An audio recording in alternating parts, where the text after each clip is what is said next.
Senhoras e senhores, boa tarde. A sessão está aberta. Passemos ao pregão observado a ordem regimental. Pauta dos processos físicos. Não há sustentação oral, não há inscrição para sustentação oral. E eu proclamo que todos os processos foram decididos em conformidade com os votos já registrados eletronicamente. Passemos aos processos eletrônicos.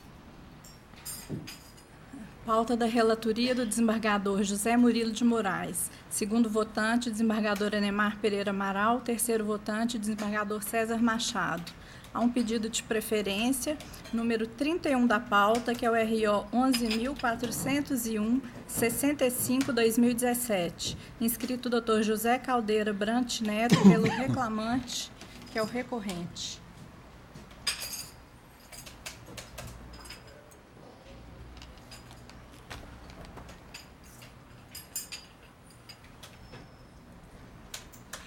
Doutor Caldeira, estou conhecendo e negando provimento. O senhor aguarda? Hein? Conhecendo e negando provimento. Não. Não? Então tá bom.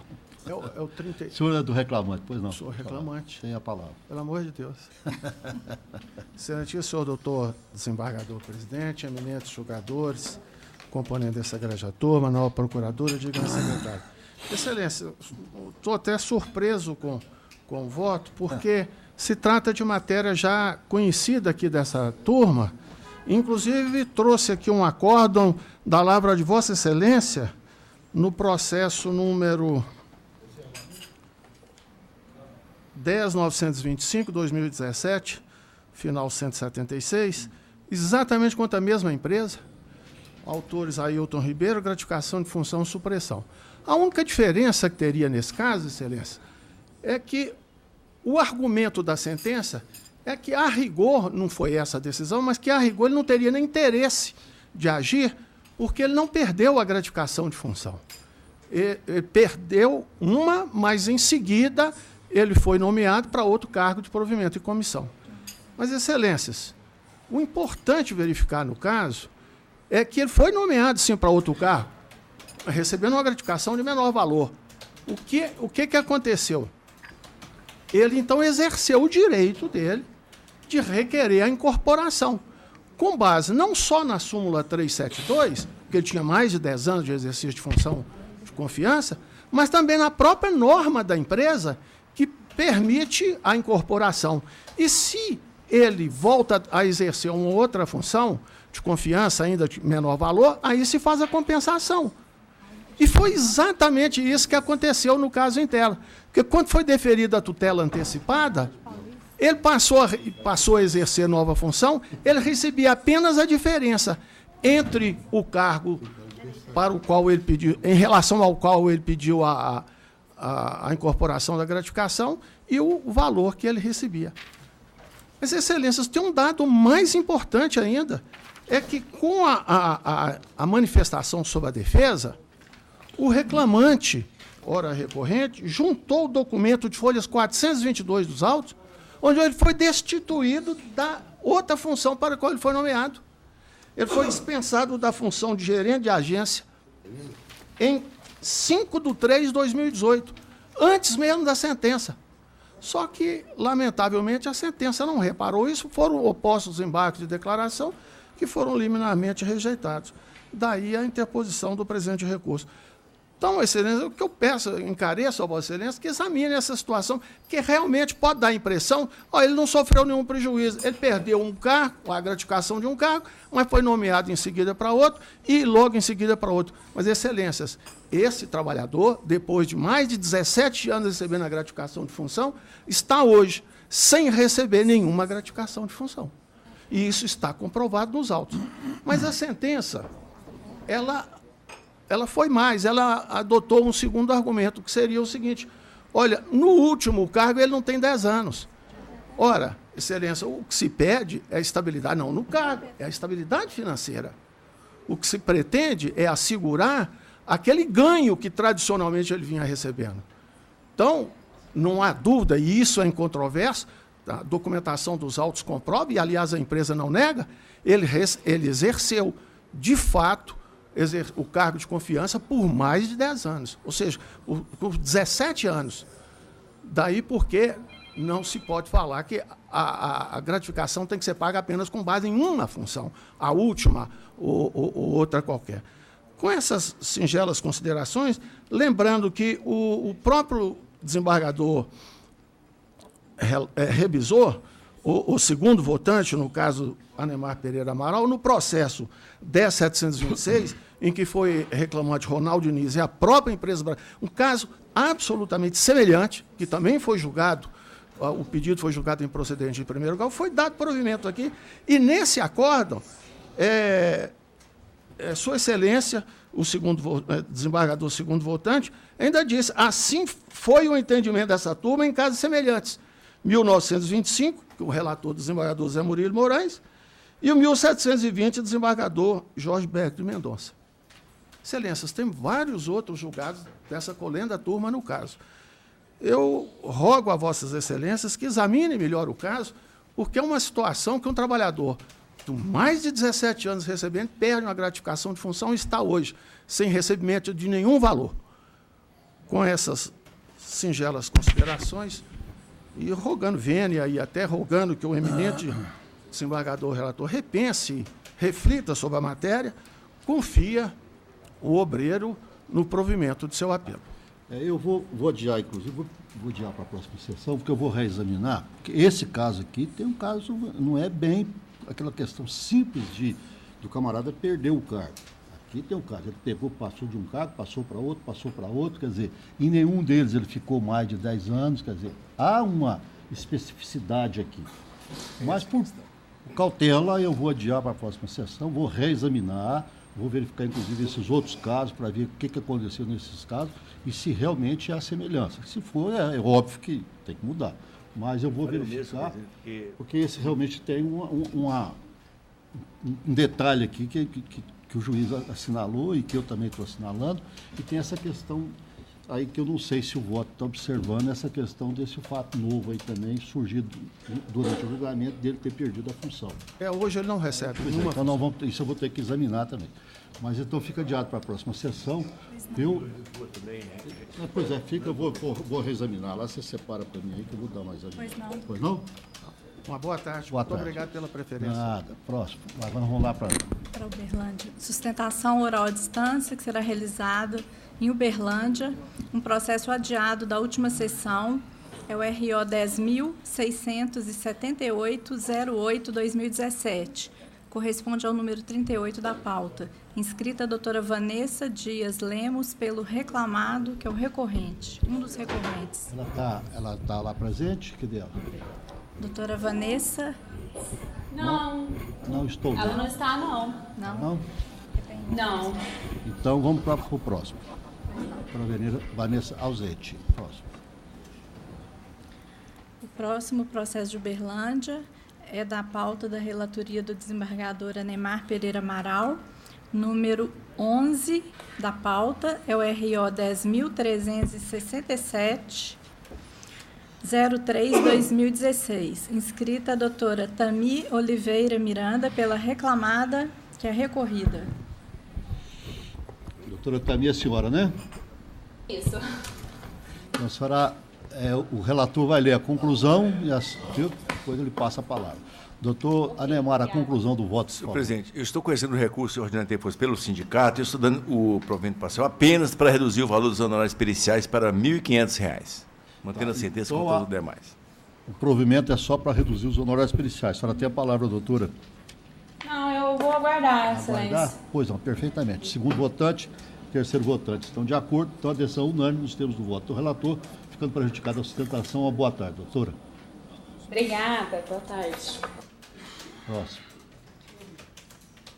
Agora em Juiz de Fora.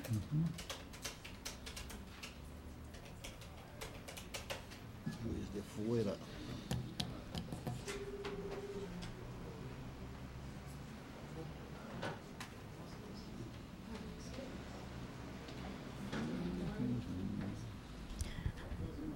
Processo da relatoria do desembargador Anemar, sustentação oral à distância em Juiz de Fora, número 44 da pauta, É o RO 11-756-93-2017. Inscrita a doutora Mariana Uti Carnevale, pela reclamada, uma das recorrentes. Doutora Mariana, né? A senhora está nos ouvindo bem? Boa tarde, excelência. Escuto sim. Boa tarde. O relator vai ler a conclusão do voto, depois eu passo-lhe a palavra. Doutor Anemar, a conclusão, por favor. Eu conheço os recursos ordinários interpostos, no mérito nego o provimento ao recurso do autor e dou o parcial provimento ao apelo da ré para decotada condenação, o pagamento de indenização por danos morais, ficando prejudicada a análise tópico relativa ao juiz de mora, invertido o ônus da sucumbência, custas pelo autor sobre o valor dado à causa, isento por ser beneficiado da justiça gratuita. É a conclusão. A senhora quer se manifestar ou aguarda? Aguardo divergência, excelência. Doutor César e doutor Marcelo. Estão ambos de acordo, a decisão unânime, temos o voto do relator, ficando prejudicada a sustentação também. Uma boa tarde, doutora. Obrigada, boa tarde. Boa tarde. Próximo. Agora, há uma preferência, mas sustentação oral presencial. Presencial. O processo é da relatoria do desembargador César Machado. Segundo votante, doutor Marcelo Furtado. E terceiro votante, doutor José Murilo. Quem quer a preferência? Quem que tem a preferência? O advogado está presente? Não está presente? Está presente. Doutor Rodrigo Rosalém Senese. Não está presente. Então, passamos para outra preferência. Então, vamos para a pauta do senhor. Então, terminaram as preferências, né? Então, vai para a pauta normal? Sim, senhor. Bom, pauta normal principia com a minha sala. Vamos começar. Número 13 da pauta é o RO 10.394-53-2018. Inscrito o doutor Rogério Andrade Miranda, pela reclamada, que é recorrida. Rogério Egon. E adição. É isso mesmo, né? Boa tarde, senhor, tá bom? Eu estou conhecendo o recurso e negando de provimento. O senhor aguarda, né? Aguardo. Doutor Neymar? Eu estou de acordo. Doutor, de acordo, a decisão unânime, nós temos o voto do relator. Uma boa tarde. Boa tarde, gente. Boa tarde, próximo. Número 33 da pauta é o RO 11.410-85-2017. Tendo em vista a suspeição declarada pelo desembargador Anemar Pereira Amaral, atuará como terceiro votante o juiz convocado Marcelo Furtado Vidal. Tá. Aqui Inscritos, não, faz favor. inscritos, doutora Adriana Ribeiro Alves do Vale, pela reclamante recorrente, e doutor Paulo de Tarso Ribeiro Bueno, pelas reclamadas recorrentes. Tá. Lucinéia e Companhia Atual de Transportes e Saritur. Quem que é o relator? O senhor é o relator? Eu que sou relator? Sim, senhor. Sim, sou eu mesmo. Tá certo. Ai. Eu estou conhecendo os recursos no mérito, dou o provimento parcial ao da reclamada para limitar a aplicação do PCAE ao período de 25 de 3 de 2015 a 10 de 11 de 2017. O do reclamante nego-lhe provimento ao da reclamante. Mantém o valor arbitrado de condenação por ainda compatível. A senhora tem a palavra, doutora. Boa tarde. Boa tarde. Essa ação, ela é uma reclamatória trabalhista ajuizada pela empregada que sofreu um assédio sexual,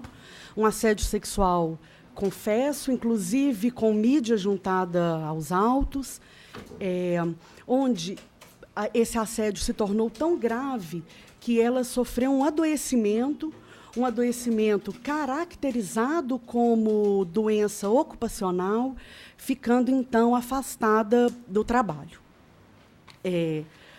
Esse assédio sexual ele é muito claro, tanto pelas reiteradas tentativas de conquistar a reclamante, como também pela utilização do poder de comando do assediador, que, uma vez superior hierárquico, dispensou as demais empregadas que trabalhavam na mesma sala para que conseguisse ficar sozinha com a reclamante e a segurou pelo braço e a beijou forçadamente. Então, não se tratou aqui de um simples galanteio insistente. A gente está diante de um assédio sexual grave e que deve ser punido, atingindo não só o caráter de devolver a essa empregada alguma dignidade, mas, principalmente, o caráter pedagógico punitivo das reclamadas, que são poderosíssimas.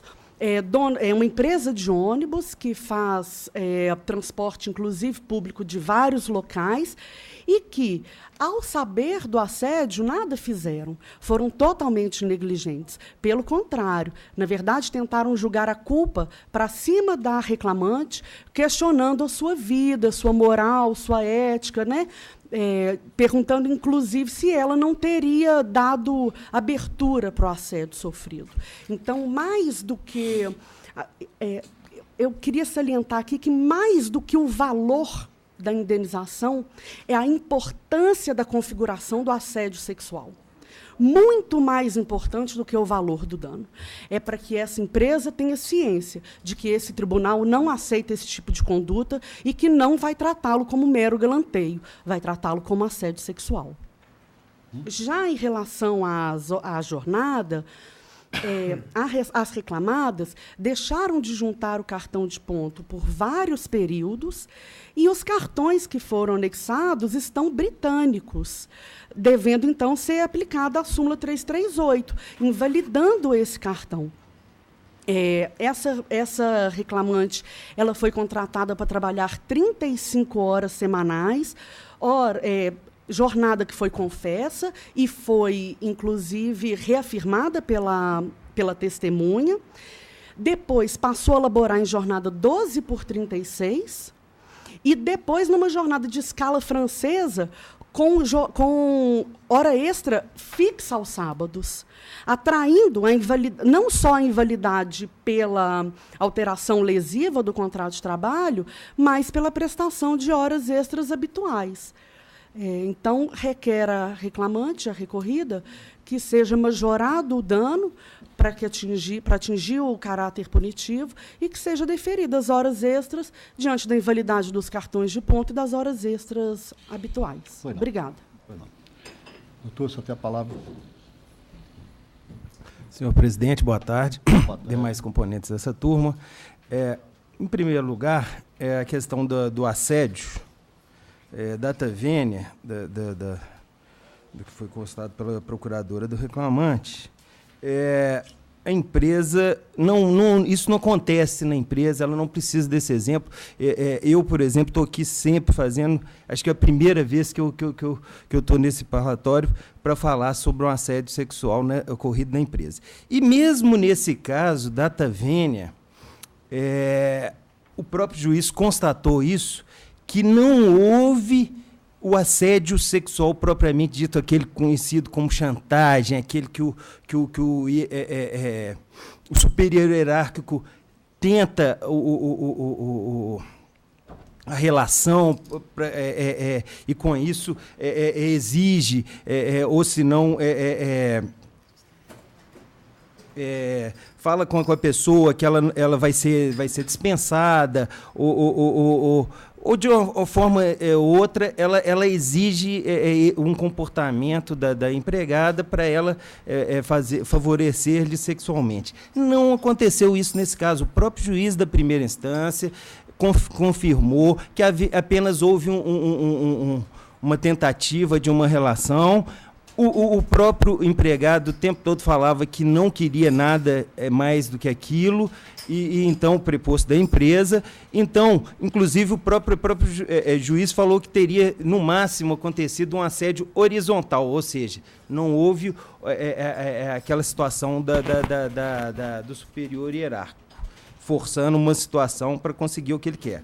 Então, a questão aqui seria se efetivamente isso é um assédio. Data vênia, a empresa entende que não seria o caso, inclusive data vênia também, se realmente toda atitude de um galanteio, um namorinho dentro da empresa, se aí realmente virasse um problema de assédio, acho que teria acabado muitos casamentos, não teria sido realizado muitos casamentos no mundo inteiro, porque, infelizmente, o ambiente de trabalho também é um ambiente em que acaba acontecendo o encontro e tal. O que realmente não pode é o excesso. O excesso de se forçar uma situação, não pode. Mas conhecer uma pessoa dentro do ambiente de trabalho, data vênia, e até perguntar se ela se interessa, isso não chega a ser um assédio sexual. Data vênia do entendimento. E, na pior das hipóteses, data vênia, esse valor de R$30 mil que foi deferido em primeira instância, data vênia, realmente é um excesso e tal. Isso aí, até para pessoas que perdem membros no acidente de trabalho, data vênia, não seria o caso. E, por fim, o mais sério aqui é porque é o seguinte, ainda que houvesse esse assédio, a empresa não ficou sabendo da situação, ela não teria como evitar. O próprio juiz da primeira instância viu que somente depois que a empregada foi afastada é que a empresa teria tido condições de saber que aconteceu alguma coisa. Ora, se depois que a coisa aconteceu é que teria a empresa ficado sabendo dessa situação, não há como se responsabilizar ela. Afinal de contas, nada que ela pudesse ter feito poderia ter evitado essa situação que, reitera-se, não entende-se como um assédio propriamente dito, ou seja, aquele assédio em que o preposto da empresa age forçando uma situação, utilizando o seu cargo para forçar uma situação. Então, data vênia entende que não deveria ser mantida a condenação, ou, na pior das hipóteses, deveria ser reduzido esse valor. Com relação à questão das horas extras, entende que deve ser mantida a decisão pelos fundamentos da própria sentença. Obrigado. Excelência, pela ordem, o Ministério Público pede para dar parecer nesse processo devido à gravidade dos fatos aqui envolvidos antes da prolação do acórdão de Vossas Excelências. E estou abrindo de ofício uma notícia de fato para ser encaminhada para o órgão agente, primeira instância, para verificar isso. Considero isso de extrema gravidade num país que é campeão mundial de estupros e de assédio moral e sexual. Então o processo fica retirado de pauta com vista ao Ministério Público para emissão de parecer, tendo visto requerimento neste ato. Excelência, só pela ordem, gostaria que mandasse a mídia eletrônica também, porque às vezes vai o processo, fica a mídia eletrônica, não adianta. Por favor. Muito obrigada. A mídia eletrônica também, né? Aí você envia para o Ministério Público. Pois okay? não. Não? Então fica retirado de pauta, porque com vista do Ministério Público. Então, logo o Ministério Público emita parecer, será reincluído em pauta. Mas as sustentações já ficam prevalecendo, a não ser que haja algum fato novo, alguma coisa surgida no parecer, que vocês quiserem aumentar ou acrescer alguma coisa, eu permitirei, tá ok? Então, se eu tiver prejuízo, às vezes eu estou de férias. Que eu vou sair de férias, então não sei. Mas, de qualquer forma, o próximo presidente, meu doutor Ademar, é muito liberal, ele não vai deixar de fazer isso, não. Tá bom? Excelência, agradeço ao excelentíssimo senhor presidente da turma, aos excelentíssimos desembargadores componentes. Pois não. Então fica retirado de pauta, tá? Para o Ministério Público. Próximo. Não. Número 8 da pauta. Para quem está assistindo aí, eu estou considerando que houve o assédio e estou mantendo o valor que o juiz arbitrou em primeiro grau. Quer dizer, porque eu só li a conclusão, pode ficar parecendo, porque ele... Não, estou falando para quem está assistindo aqui, porque houve assédio ou não houve assédio, está dizendo como é que foi e tal. Exatamente, mas de qualquer forma o juiz arbitrou em 30 mil essa indenização, eu estou mantendo porque entendendo que o juiz que esteve lá, o contato, teve uma mídia eletrônica que a reclamante juntou nos autos, etc, etc. Então, diante desse fato, eu achei que o juiz, a valoração do juiz foi suficiente no meu entendimento. Quer dizer, não é que eu esteja retirando e nem deixando de indenizar, não.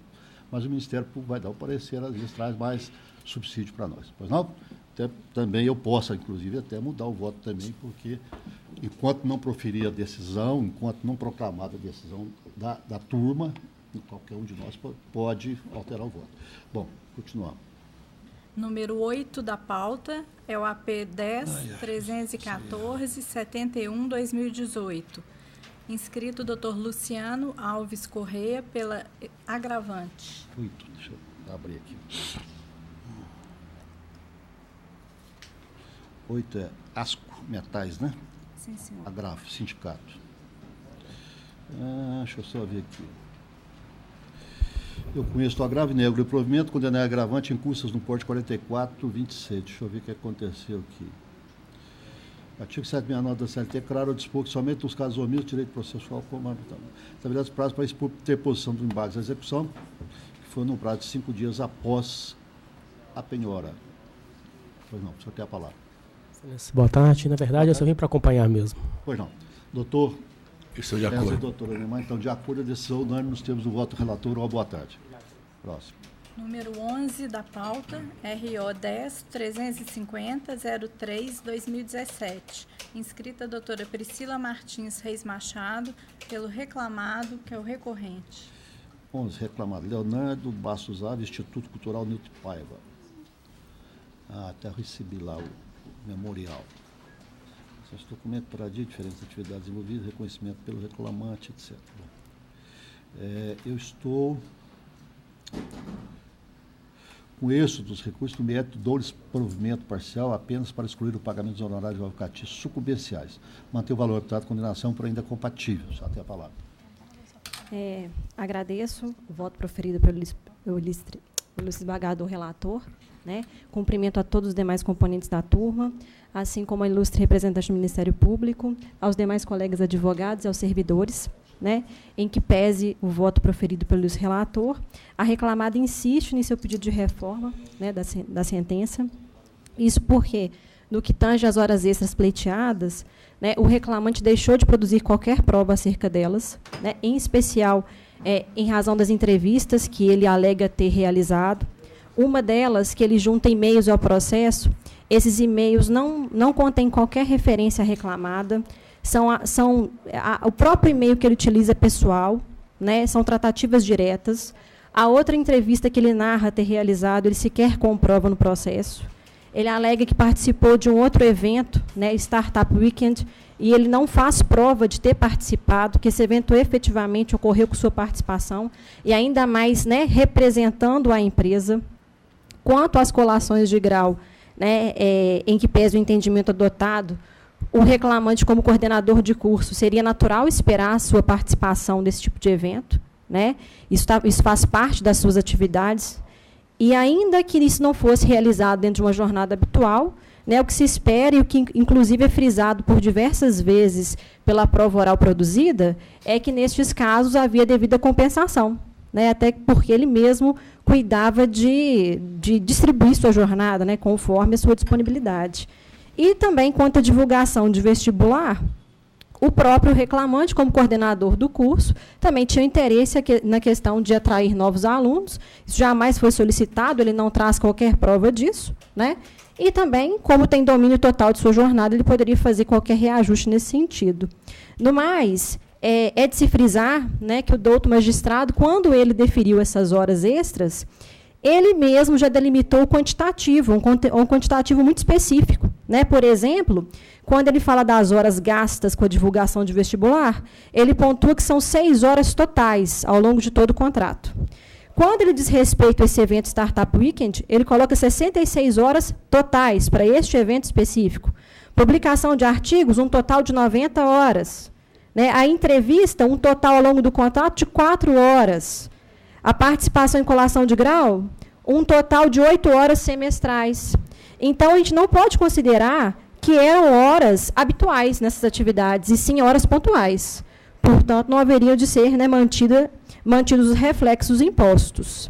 No mais, no que tange a questão das horas extras, é importante frisar que a sentença foi bem clara ao dizer que haviam 2 contratos, um referente à função de professor e outro referente à função de coordenador, sendo este último administrativo, né? E a própria CCT, no artigo 9º, na cláusula 9ª, as 2 CCTs, na verdade, nesse mesmo artigo, dispõem que são convenções diferentes e, portanto, regras diferentes que vão reger esses 2 cargos. Muito bem pontuado pelo juízo, ele cometeu o equívoco ao final, devidamente apontado via embargo de declaração, né, condenando essas horas extras na função de coordenador em horas-aulas. Certo? Devidamente apontado esse vício, ele fez a devida correção, alterando as horas-aulas para o critério de horas. Contudo, o magistrado não observou, né, que, na verdade, conforme a cláusula 31ª da CCT, a hora-aula não corresponde a 60 minutos, e sim 50 minutos. Então, ao fazer a conversão, não bastava substituir a hora-aula por hora, e sim fazer o novo cálculo, recálculo, né, que a gente devidamente apresenta aí com o nosso recurso.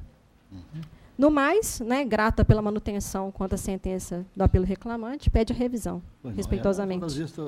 Aqui é matéria comum de ambos os recursos, eu estou mantendo o entendimento de primeiro grau e, evidentemente, fundamentando aqui, rebatendo as alegações recursais. Doutora Neymar... Eu sou de acordo. De acordo? São unânimes nos termos do voto relator. Boa tarde. Obrigada. Próximo. Número 21 da pauta, uma inscrição feita hoje no RO 10.915-34-2016. Inscrito o doutor Daniel de Campos Pereira pelo reclamado, é o recorrente. Qual o número, por favor? É o 21 da pauta, 10.915. 10.915. Deixa eu ver aqui. Pedro Justino e Pedro Batista. É isso, né? Correto. Eu estou... Com estes recursos do mérito, provejo parcialmente o do reclamado para excluir da condenação a indenização por danos morais, a multa de 2% sobre o valor da causa e a indenização de 5% sobre o mesmo valor. Nego o provimento do reclamante, reduz o valor arbitrado da condenação, para 30 mil com custo de R$600 pelo reclamado já pago. O senhor tem a palavra, doutor. Boa tarde a todos. Excelência, só foram duas multas aplicadas, de 2% e 5%. Estou excluindo ambas. Excluindo ambas. Uhum. Ok, então eu peço, Vênia, só a questão da insalubridade. Pois não. Vou limitar bem diretamente. Primeiramente, uma boa tarde a todos. Boa tarde. O meritíssimo juízo, de primeira instância, condenou o reclamado, ora recorrente, em grau máximo por todo o período laboral em decorrente do hidrocarboneto aromático constante do óleo diesel. Ocorre que o perito, nos esclarecimentos periciais de folha 436, assim esclareceu, que são, peço vênia para leitura, com relação à exposição a agente salubre químico, combustível óleo diesel, considerando que o abastecimento acontecia previamente das atividades com o trator, podemos considerar como período de exposição o mesmo período de exposição do agente ruído? Sim.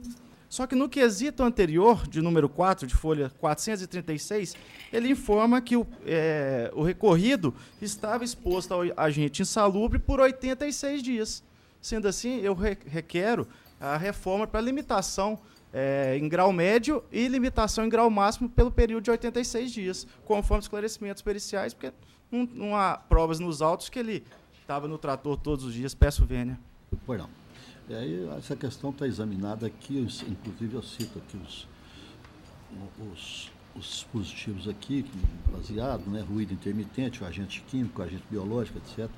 E acrescento aqui que o perito ratificou suas conclusões no esclarecimento, nova diligência, etc. Então, eu estou mantendo e, senhores, segundo e terceiro votantes, de acordo, então, decisão unânime, nos temos voto relator. Uma boa tarde. Obrigado, boa tarde. Boa tarde. Próximo.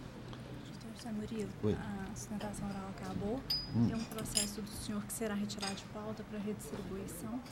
Posso? Sim, pode. O número 26 da pauta, ele será retirado e redistribuído, né? Para redistribuição. É o RO 11-204-69-2017. É que eu verifiquei posteriormente que há impedimento meu para atuar nesse processo. Então, está sendo redistribuído. Então, os demais processos meus ficam decididos em conformidade com os votos já registrados eletronicamente, inclusive os embargos declaratórios. Passamos para a próxima sala. Doutora Neymar, né? Sim. Processos da relatoria do desembargador Anemar Pereira Amaral, segundo votante, desembargador César Machado, terceiro votante, juiz Marcelo Furtado Vidal. Número 24 da pauta. É o RO 10-87673-2016. Inscrita a doutora Ana Rita Castro Magalhães, pela reclamada recorrente. 50 ou 73, que tem dois com o mesmo número. Sim, é 10-87673. 73. Pronto aí, doutor Neymar? Conclusão, por favor. Em primeiro lugar, eu estou homologando o requerimento da reclamada, no sentido da desistência do pedido de declaração de nulidade de sentença de processamento e defesa. Estou conhecendo os recursos ordinários interpostos. No mérito, estou negando o provimento do recurso do reclamante, dou o parcial provimento do recurso da reclamada, para determinar que na correção dos créditos trabalhistas dos substituídos deve ser aplicada a TR Aquela modulação, senhor presidente, de que nós fizemos para a aplicação PR, de acordo com a vigência de cada norma no período respectivo. Isso aí fica limitado 25/3 e 10/11. Exato. Estou mantendo o valor da condenação. Só tem a palavra. Senhor presidente, eu estou satisfeita com o voto do eminente relator. Gostaria de aguardar a palavra. Pois não, doutor César e doutor Marcelo estão de acordo? Então, a decisão unânime, nós temos o voto do relator obrigada. ficando praticado, então, sustentação próxima.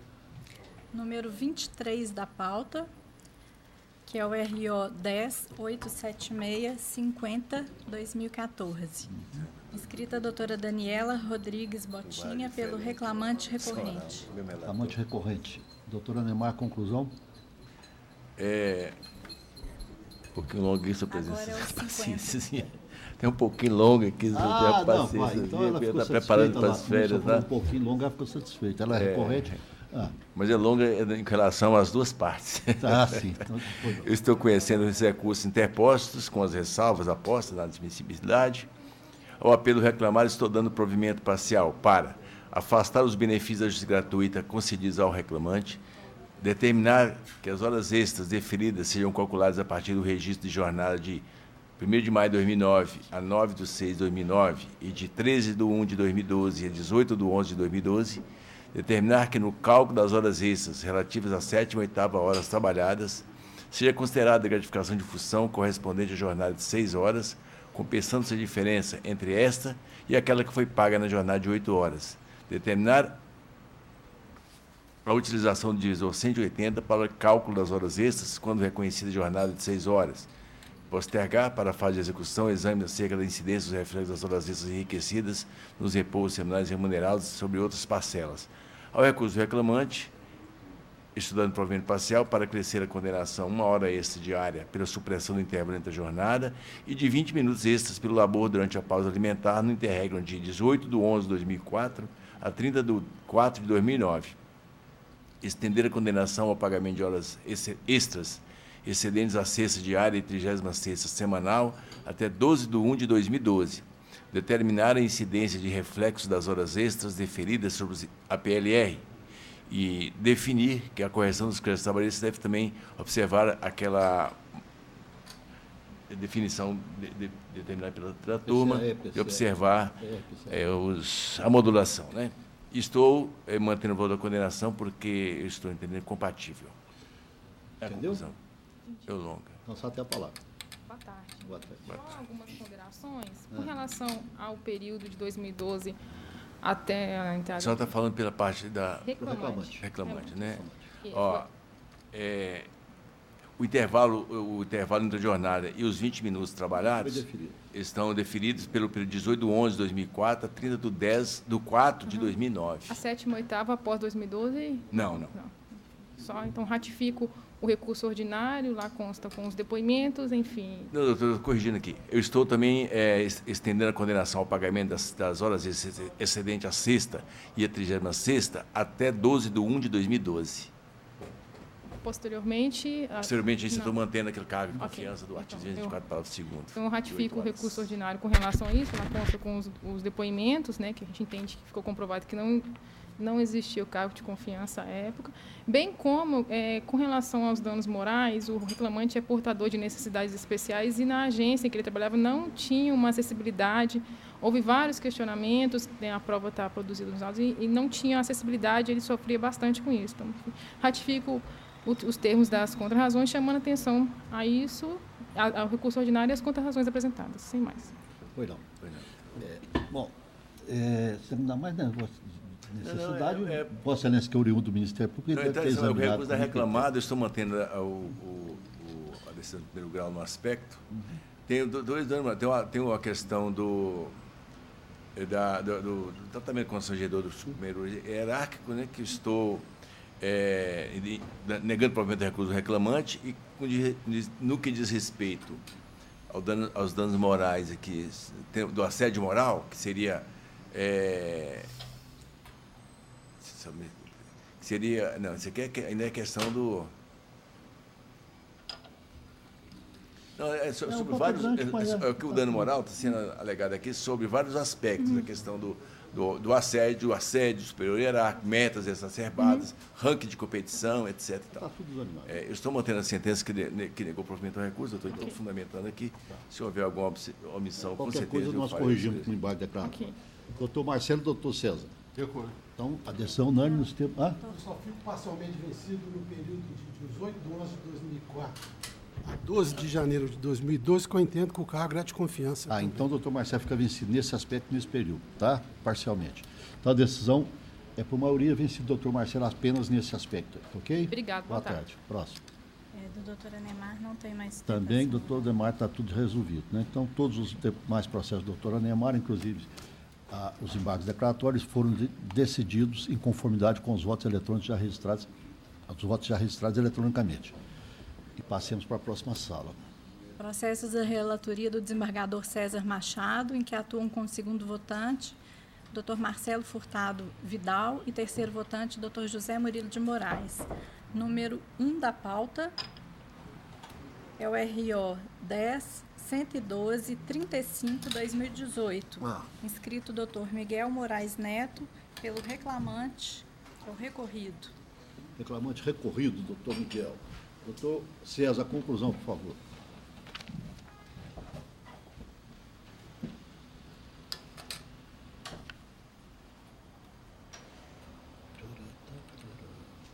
Conheço do recurso, com exceção da insurgência quanto ao IPCA, e no mérito nego provimento. Está satisfeito? Satisfeito, aguardo. Doutor Marcelo? De acordo. Eu também estou de acordo, a decisão unânime. José Murilo, só se me permite, eu queria perguntar a Vossa Excelência, aquele negócio do tema 955 do STJ, daqueles sobrestamentos, a partir do julgamento, Vossa Excelência já... Qual que é? Aquele tema, acho que é relacionado à complementação de aposentadoria... Sei.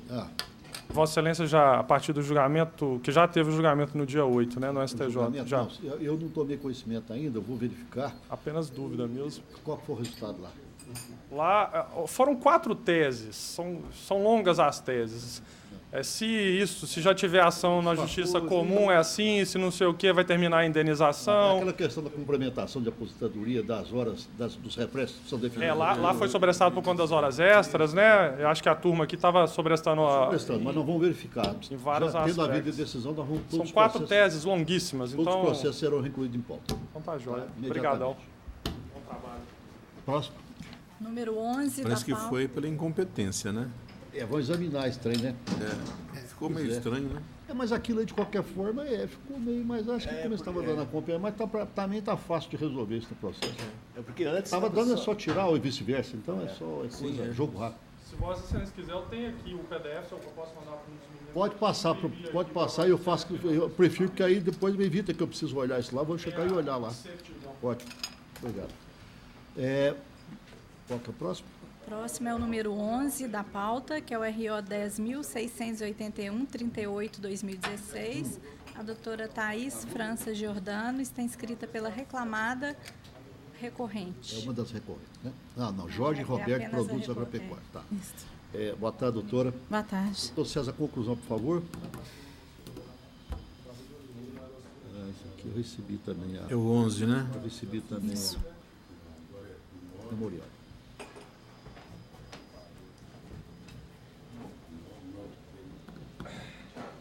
Representante comercial e empregado. A proposta de voto pelo conhecimento negando o provimento. A conhecer negando o provimento, mantendo a sentença. Só até a palavra. Sim. Senhor presidente, demais, em que pese o voto do relator, eu peço que não sigam, porque a sentença reconheceu o vínculo a um representante comercial. Sabemos que a relação entre um representante comercial e de um vendedor, às vezes, é próxima. E o que difere do representante comercial de um vendedor é a autonomia no desempenho das suas atividades. E, neste caso, foi comprovado que o reclamante tinha total autonomia no desempenho das suas funções. A testemunha ouvida pelo reclamante, que foi até contraditada, que será objeto da sustentação oral também, mas em que pese ter nítida intenção em favorecer o autor, a testemunha, o senhor Maurício, ele afirma que era o reclamante que fazia a rota dele, que era o reclamante que escolhia quem visitar, os clientes a serem visitados. Não havia, então, ficou comprovado que não havia uma carta de clientes que a empresa já pré-determinava. A empresa não escolhia a rota, inclusive a empresa sequer determinava a região de atuação do reclamante. Tanto que ele começou em Uberaba, Goiás, Bahia, ele que escolhia. Era a região que melhor conviesse ao autor. Então, ficou comprovado que ele tinha total autonomia, sendo nítido representante comercial. Além disso, constou na sentença que o recorrido possuía cargo de gerente, situação que sequer foi aventada na inicial. Em momento algum no processo, ele falou que possuía cargo de gerência. Acontece que a sentença embasou essa fundamentação no depoimento da testemunha Maurício, que foi contraditada e negada contradita em razão da súmula 357. Acontece que, em que pese essa súmula, é nítida a intenção do Maurício em favorecer o reclamante, porque a ação dele, pedindo vínculo, foi julgada improcedente. E foi juntado nos autos o depoimento do Maurício na ação dele como parte, como autor, e consta na ata de instrução o depoimento dele. A ata em que ele é parte foi juntada no ID 0242F64. E nessa ata da ação, que movida pela testemunha, ele fala que em 2012 recebeu a visita do senhor Donizete, que é o reclamante dessa ação, que era gerente da reclamada, ou seja, foi a única hora que foi aventada a posição de gerente, foi na ata do processo do Maurício, e que foi o autor, o Donizete, que prometeu assinar a carteira de trabalho dele. Ou seja, a testemunha foi contratada pelo reclamante. Isso porque o reclamante, ele tinha uma equipe de vendas, ele contratou, porque ele já teve uma empresa de representação comercial e ele montava a equipe, ele contratava as pessoas. Não havia nenhuma interferência da reclamada nessa contratação, não havia nenhuma interferência dela. E, além disso, outra fundamentação da sentença para declarar o vínculo foi que o recorrido exercia atividade ligada ao objeto social da recorrente. Contudo, isso não é o suficiente para caracterizar o vínculo, diante da total autonomia que o recorrido possuía no desempenho das suas atividades, motivo pelo qual deve ser afastado o vínculo de emprego. Outro ponto também que merece destacar é que a sentença declarou o vínculo e considerou que o recorrido foi dispensado imotivadamente. Contudo, o recorrido não foi dispensado pela recorrente. Em momento algum nos autos, há prova de que partiu da recorrente a rescisão do contrato de representação. E o autor sequer pediu rescisão indireta do contrato de trabalho. Ele só pediu a declaração do vínculo e não pediu a rescisão indireta. Então, Excelência, por extrema cautela, e pelo princípio da eventualidade, caso seja mantido o voto relator e de ser mantido o vínculo, que a rescisão seja feita com pedido de dispensa do autor e também que seja limitado o vínculo ao período de abril de 2012 a julho de 2015.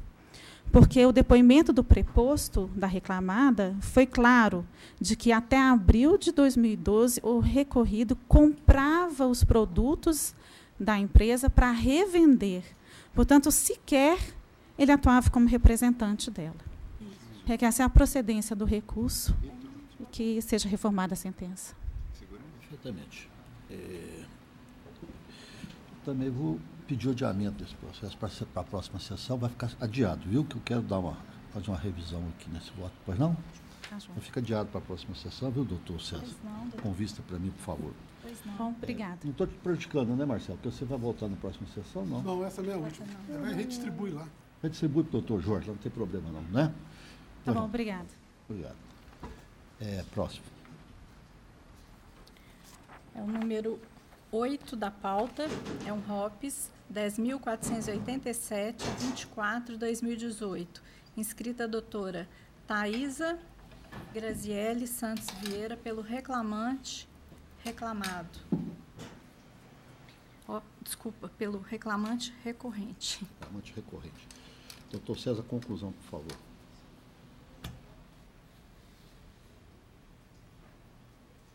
Número 8.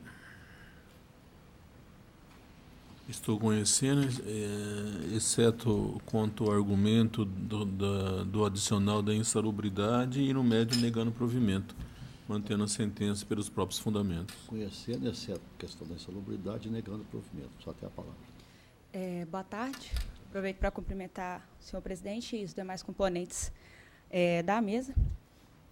Trata-se de uma ação simples em que se requer o pagamento adicional de intervalo entre a jornada, do adicional não, perdão, do intervalo entre a jornada e com o percentual previsto na convenção coletiva e os reflexos dessa verba. O que verifica-se aqui, excelências, é que a doutora juíza de primeiro grau, ela considerou apenas um pequeno período em que o reclamante teve a efetiva supressão do intervalo, mas com base nas provas, principalmente as provas testemunhais produzidas nos autos, de que houve, de fato, a supressão durante todo o intervalo, durante todo o contrato de trabalho, tendo em vista a dinâmica da escola, em que o reclamante e outros monitores da escola teriam que ficar por conta dos alunos, isso durante o almoço dos alunos, para que eles pudessem almoçar e, após o almoço deles, pudessem se dirigir para fazer a sua higiene pessoal e ir para as aulas, e que, além disso, durante o período em que ficavam com eles tinham que ficar não só dos seus alunos ali que lhe competiam, mas também dos alunos de outros monitores faltosos durante o respectivo dia, ali na jornada deles, na dinâmica ali do trabalho deles diário. Isso que se verifica, que fica muito claro, é com base nos testemunhos, que tentou-se implementar que a escola fixasse uma hora de jornada para os monitores que tinham a jornada semanal de 40 horas, mas que isso não foi efetivamente feito, tendo em vista que eles, além de cuidar dos seus próprios alunos, tinham que também cuidar dos alunos de outros funcionários faltosos. E que, além disso, a dinâmica ali da escola não permitia esse horário, o cumprimento integral do horário interjornada, tendo em vista as várias atividades que eles ficavam responsáveis de remanejar os alunos ali no seu respectivo período. E tanto é assim que a segunda testemunha ela foi bastante assertiva nessa questão de que isso foi tentado ser feito pela última diretora ali da escola, porém, isso nem sempre funcionava por falta de outros monitores. A quantidade de crianças impedia o segmento da escala. E que o reclamante, ainda por cima, ficava com ciclos alternados, conforme a escola de necessidade. Ou seja, ele não tinha ali algo fixo. Ele tinha que cuidar da dele e das outras pessoas, que também passavam a ser de responsabilidade dele.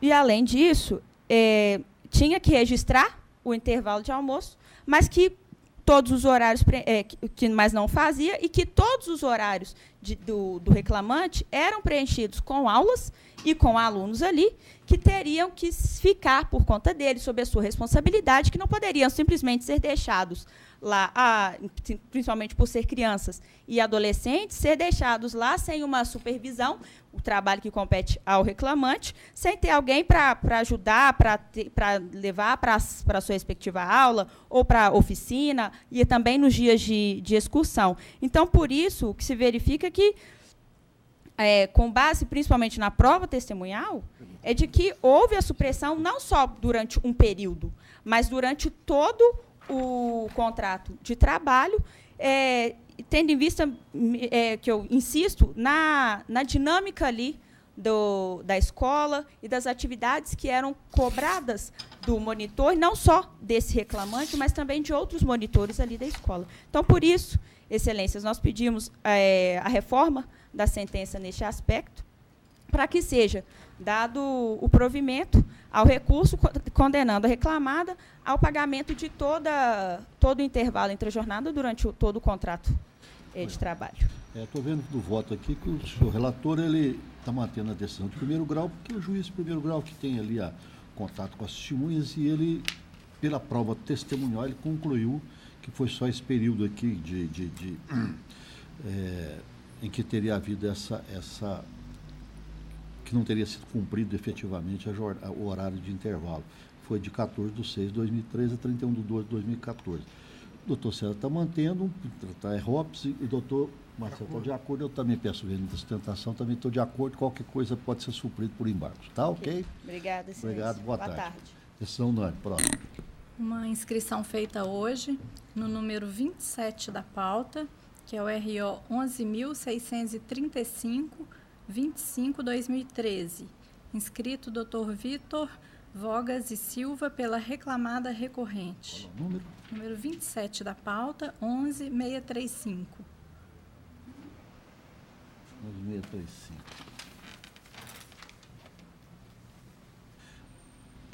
Tora Transportes. Doutor César, conclusão, por favor. Só um minutinho, Celeste, que está lendo aqui. Reclamado.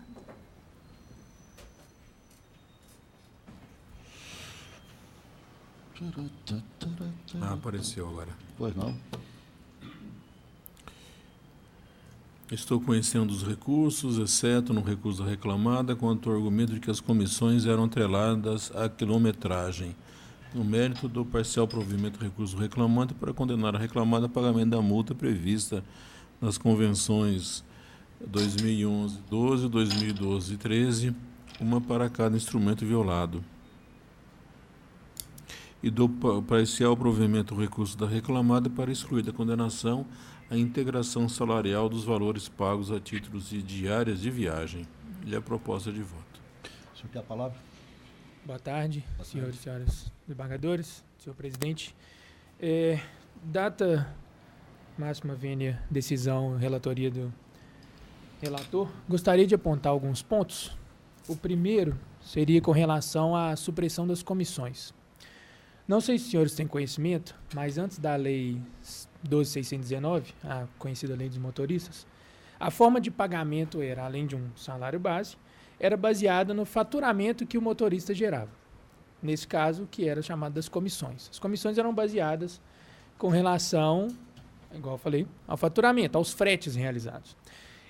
E enquanto isso, com o advento da lei, eles tentaram terminar com o problema que as comissões geravam. Qual é o problema das comissões? Elas geram a seguinte consequência: quanto mais o motorista fatura, ou seja, quanto mais o motorista roda ou realiza entregas, mais ele fatura. Consequentemente, os motoristas realizavam as jornadas que conhecemos durante anos, utilizando substâncias durante anos. Com o advento da lei, teve o artigo 235-G, que impossibilitou o pagamento em forma das comissões. E a reclamada, entendendo esse ponto, retirou as comissões, mas também entendeu o lado do motorista. Tanto que concedeu algumas bonificações durante um tempo com relação a essa supressão, entre aspas, que ocorria por causa do advento da lei. Se você perceber até uma amostragem que foi realizada nos memoriais juntados aos autos, você vê que a média recebida antes e depois da lei é a mesma. O salário do motorista não se alterou. Permaneceu a média de 3.175 antes da lei, 3.183 pós a lei. Isso é um fator importante porque foi um argumento que o juiz Acó não abordou. Não teve, de acordo com ele em sua sentença, ele apontou o seguinte fundamento: seria atentar contra os princípios da intangibilidade salarial e da inalterabilidade contratual lesiva. Não há lesão em se falar em uma média de salário que aumentou após a lei e que é reclamada, novamente, estava apenas seguindo ordem legislativa. Não tinha como ela manter qualquer tipo de pagamento de comissões se for considerar que a NTT ia fiscalizá-la e ia ser concedido diversos tipos de multas. Mas vou sobre esse ponto, vou dar sequência. Gostaria apenas que, nesse caso da supressão, fosse levado em consideração. Outro ponto importante é sobre a jornada de trabalho antes da lei. Primeiro, gostaria de salientar que o reclamante é confesso. Foi considerado confesso também em sentença, porque deixou de comparecer na audiência de instrução sem a devida justificativa, sem conseguir, e o próprio juiz na sentença salientou esse ponto. Mas com relação à jornada de trabalho, foi considerada a média dos relatórios de rastreamento. Provavelmente já devem ter escutado algumas vezes, em outras tentações, em outros processos, que o relatório de rastreamento não é o suficiente para fazer cálculo de qualquer tipo de jornada. Gostaria de apontar esse ponto em específico, porque o relatório de rastreamento é para carga. Então ele tem diversas macros que não altera a longitude e a latitude do motorista, do caminhão especificamente.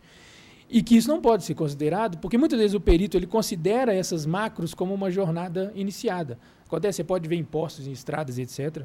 O motorista liga o caminhão fica ligado durante 20, 30 minutos para aquecer motor, ligar o diverso. E o motorista não está trabalhando. Ele está no posto, tomando um café, indo no banheiro, etc. Mas o perito considera como início de jornada, e não é efetivamente. Gostaria de apontar, nesse caso, que a média que deveria ser considerada para período anterior à lei, considerando o autor confesso e a impossibilidade do relatório de rastreamento para o cálculo da jornada, fosse utilizar a média do diário de bordo, que é a jornada fixada pós a lei, que o próprio motorista estipula e anota e etc. Como que há que se falar em uma média diferente da noite para o dia, sendo que em ambos os casos o próprio motorista estipulava a própria jornada? A única diferença é que ele passou a anotar. Antes não tinha nenhum tipo de controle. Passou a ter com o controle do próprio reclamante. Então, sugerimos e rogamos para que a média da jornada do reclamante seja alterada em recurso para ser considerada a média dos diários de bordo. Com relação à integração, Vossa Excelência retirou da condenação, logo acho que vou encerrar por aqui. Vossa Excelência. Bom, o que pese a sustentação, as questões aqui estão examinadas em todos os ângulos aqui pelo ilustre relator, que inclusive essa questão do rastreamento, etc. Doutor Marcelo, como é que você está de acordo? Eu peço venda da sustentação, também acompanho o relator e qualquer coisa também pode ser esclarecida através de embargo, pois não? Okay. Então, a decisão não é nos termos do voto do relator. Uma boa tarde. Excelência, boa tarde. Terminou. Doutor César também terminou? Sim. Doutor Marcelo foi premiado? Não é possível. Eu vou fazer sustentação oral. Eu vou, pai. Não pode. Pode ficar sem nada. Também o doutor Marcelo, né? Também já está resolvido, né? Tem um adiado que o doutor Marcelo refez, mas refez, eu sei qual que é. Ficou unânime. Bom, e também esse negócio de segunda opção ficou lá, está unânime. Eu vou aderir à segunda opção, aquela. Ficou unânime, por exemplo, a segunda aquela opção. Se pode liberar ou não dinheiro no processo físico. Eu vou aderir à segunda opção. Tá certo, é isso, né? Então tá bom.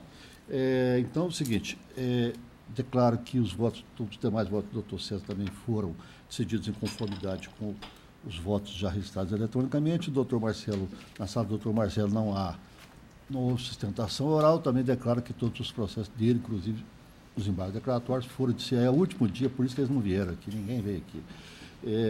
Para fazer sustentação do voto dele, também os votos são irretocáveis, né? Retorquíveis, então não precisa de sustentação. Mas então, todos os demais processos, todos os processos do doutor Marcelo ficam cedidos em conformidade com os votos já registrados eletronicamente. Então, Marcelo, é o último dia dele aqui, contando com a presença de Vossa Excelência em outras